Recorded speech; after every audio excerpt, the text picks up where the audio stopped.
今次同大家去到湖北嘅恩施，第一站會去到蘇布亞石林，感受4.6億年前嘅海底世界。跟住晚上去到有土家風情嘅女兒城，精彩嘅內容你唔好行開啦！你嘅訂閱係我哋做創作人最大嘅支持。恩施呢度嘅山水風景係大自然鬼斧神工創造出嚟嘅傑作。大家好，我係多士貓。今次我哋由深圳嘅寶安機場乘搭早機嚟到湖北嘅恩施，呢度就係恩施嘅許家坪國際機場。我哋較早前已經喺網上租咗一輛 SUV 嘅輕便旅行車，面前呢位司機就係專登揸架車過嚟機場嘅停車場交俾我嘅。呢架係豐田嘅 SUV 混能車，一般嚟講會比較慳油。響交收前，我先檢查一下架車先。今次係我第一次響國內租車自駕遊，原來響國內租車都好方便，唔係咁複雜。好啦，泊低車嘅內外情況就完成取車嘅步驟啦。今次我哋嚟恩施租車旅遊，係經過攜程嘅出租車程式租車嘅。當然，市面上仲有好多出租車嘅公司可以選擇。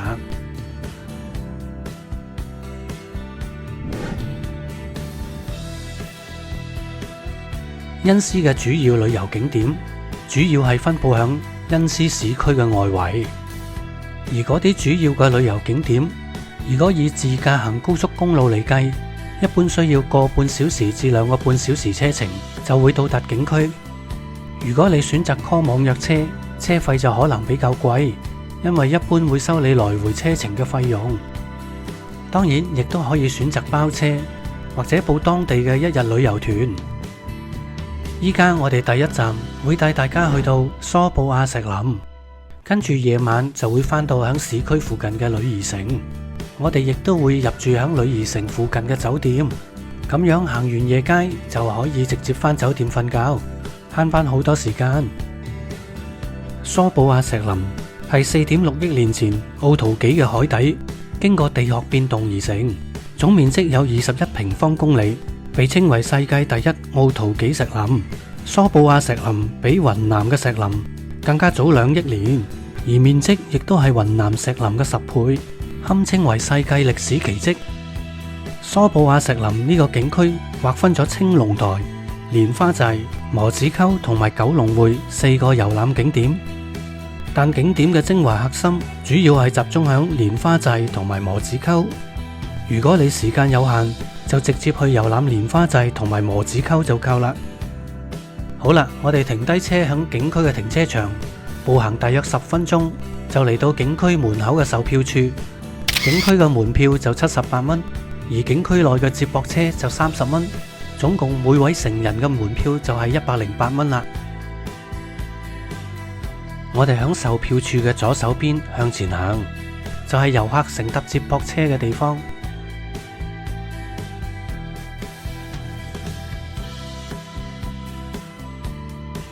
坐咗唔使10分鐘就到達蓮花寨呢個景點啦。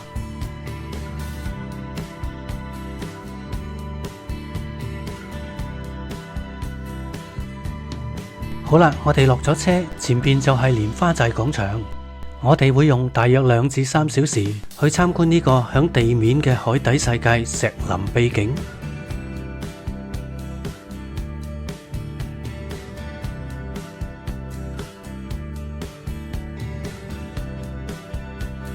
步入石林就有如親身翻開一本歷史書，呢度每一塊嘅石頭紋理層次都好似刻咗4.6億年前奧陶紀嘅海底秘密。嚟到呢個景區，不論你想感受下歷史百科定係影相拍照，都係非常唔錯。呢度就係稱為獨行俠道，呢條通道非常之狹窄，每次只可以容納1個人通過。如果大隻啲又着得多衫，要通過呢條通道都有啲難度。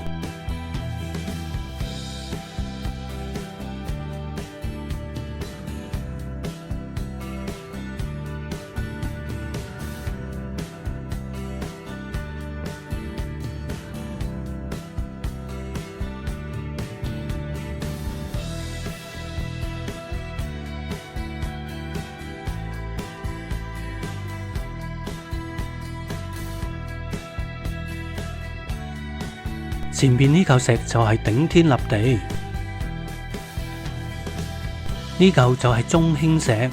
大家話啲名改得貼唔貼切呢？其實我覺得呢度每一處嘅景點都係大自然匠心獨運嘅傑作，而每一嚿不同形狀嘅石頭就好似同我哋講解大自然歲月嘅歷史。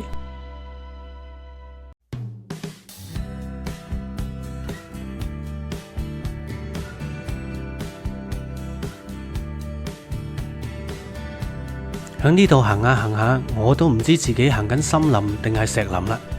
有時穿過石林就見到森林，而有時穿過森林又見到石林。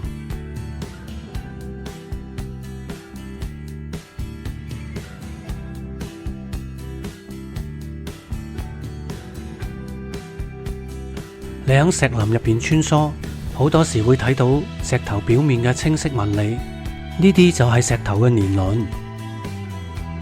前邊呢度有嚿石好似冧咗落嚟路中間，呢度就叫做南門關。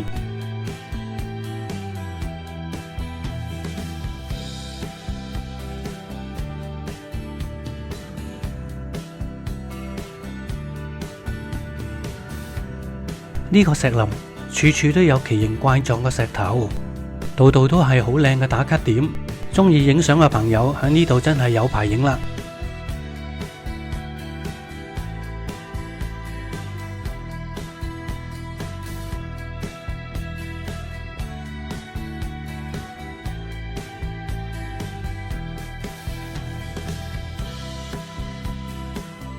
我哋今次係11月份嚟恩施旅遊，呢個月份唔屬於旅遊旺季，所以遊客人流就唔係咁多。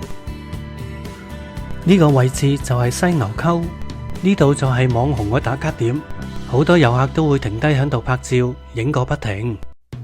喺呢個位置沿住石柱望上天空，感覺又有另外一番景象。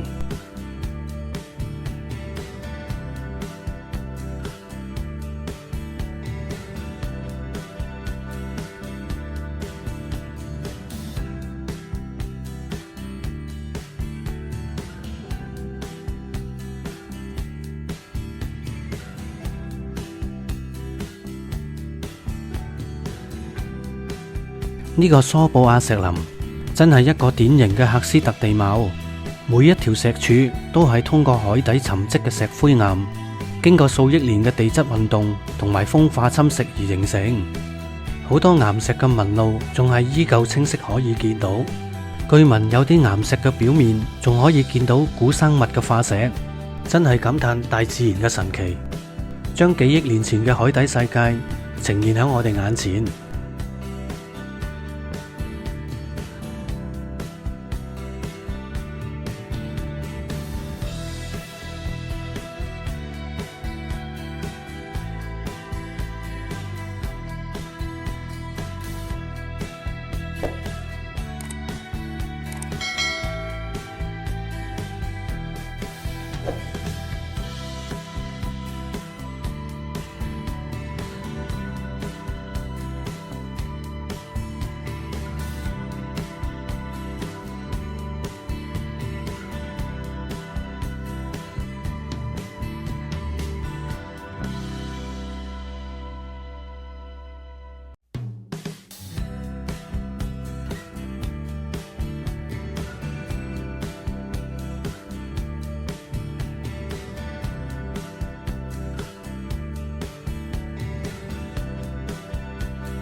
上邊就係對歌台，對歌係土家民族嘅傳統文化。呢個場地係不定時有表演節目嘅。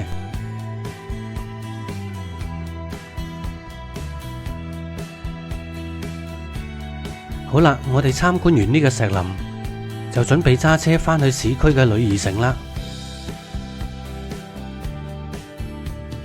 返到市區，依家都大約晚上嘅6點半。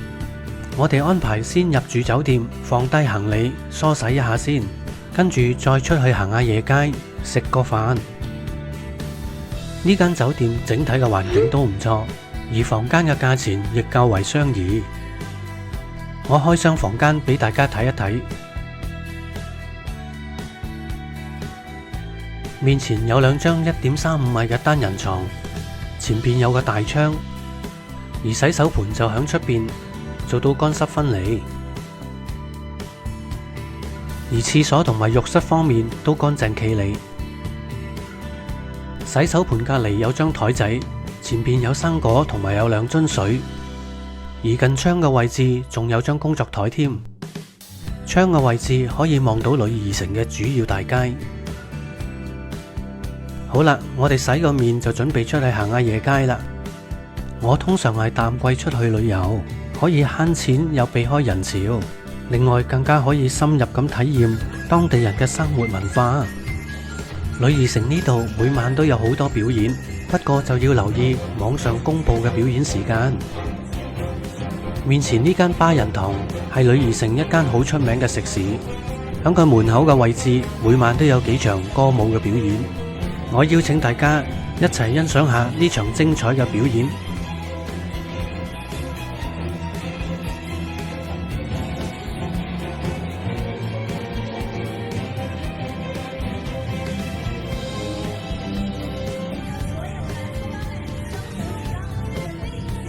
跟住嚟就係到掟花球嘅環節。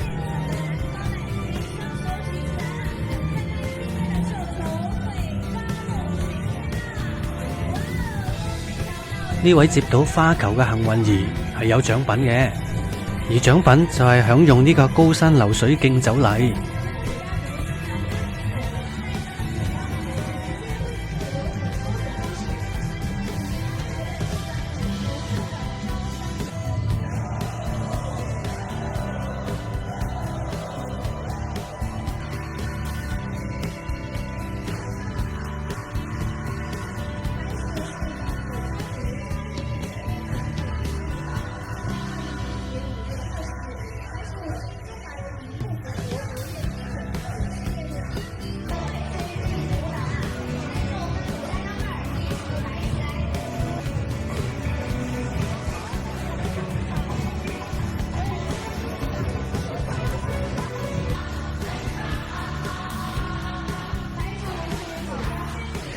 面前係土家族民間嘅習俗傳統摔碗酒，係作為祭祀節慶嘅必備飲品。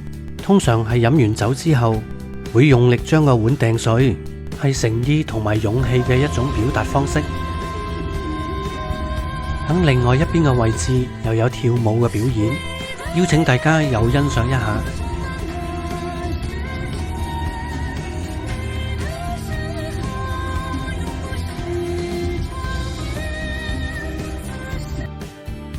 呂怡城係一個煙火氣極重，同埋可以體驗土家風情文化嘅地方。響旺季嘅時間嚟呢個地方玩，周圍都會好多遊客，非常之熱鬧。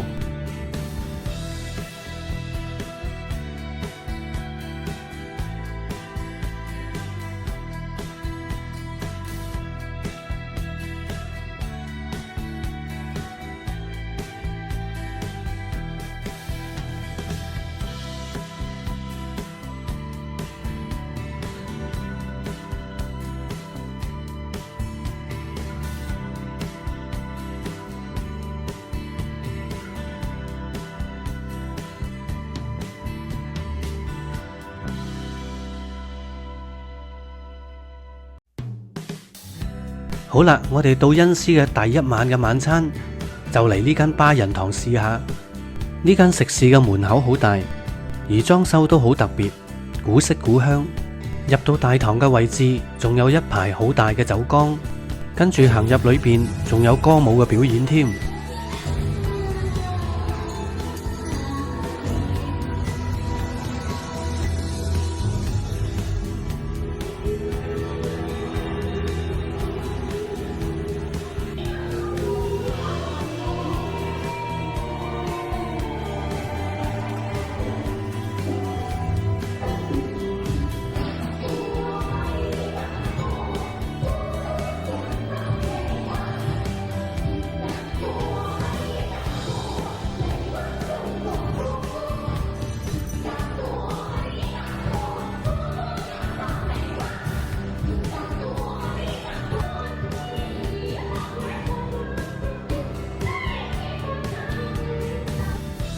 雖然呢個時間人流就唔多，但係喺度一邊食飯一邊睇表演嘅氣氛就非常之好。我哋3個人嗌咗4個餸，而呢度啲餸菜嘅價錢亦都較為實惠。我哋食完嘢埋單都係133蚊。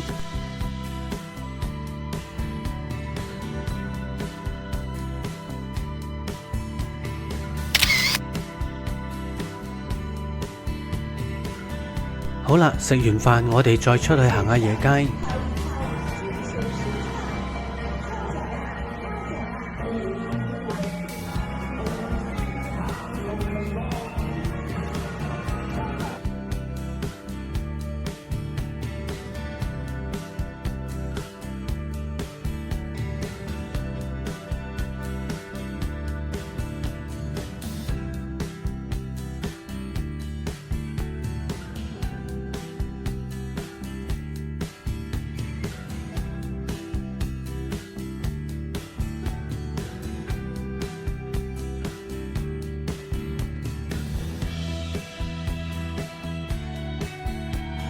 狮子座头鸿运当头，所有来客朋友们，鸿运当头，咱们暂时50，4的是百家饭，2的是百家水，咱们有钱的捧个钱场，没钱的捧个人场。谢谢大家，谢谢，祝大家狮子运中财马芳芳，咱们是游客朋友们，咱们八方来财。咱们在15岁也是非常的不容易，咱们有钱的刚刚捧个钱场，没钱的捧个人场，谢谢老板，对老板，中间。好啦，睇完醒獅表演，我哋就準備行返酒店啦。希望大家鍾意恩施呢一集嘅旅遊介紹。嚟緊下一集，我會繼續介紹恩施其他好玩嘅地方俾大家睇，到時大家記得觀看啦。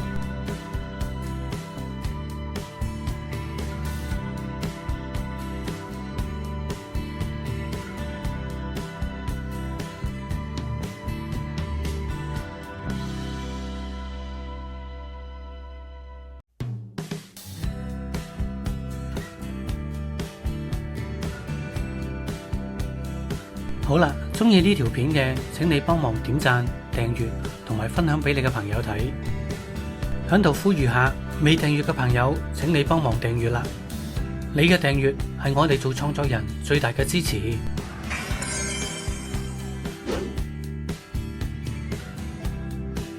多謝大家嘅支持，我哋下條片見。